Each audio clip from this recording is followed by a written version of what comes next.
If you're an epoxy contractor whose phone only rings when clients talk about you, you have a big problem, and that problem is that you have no control.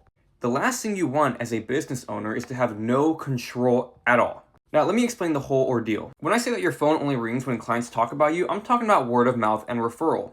Those things are essentially a random phenomenon that you have no control over, right? So Bob, whose floor you did last week, there's no guarantee they'll talk to Sam across the street.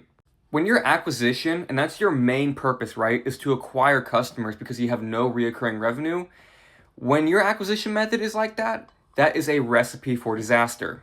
And I know what you're thinking. I've heard of tons of people who have been going on for years relying on word of mouth and referral. And here's my response. I've talked to numerous people who have been basically doing that for like 50 plus years and are struggling because it randomly died down. Another thing too is survivorship bias, meaning you don't hear about the tons and tons and tons of guys who went out of business because they relied on that. Another thing too is that as the older generation starts retiring, passing on their business, younger guys are actually going to start utilizing marketing a lot more because they're not old at this game, right? You can't teach an old dog new tricks. Meaning that if they're utilizing word of mouth and referral plus marketing and social media ads, they're going to get way ahead of you.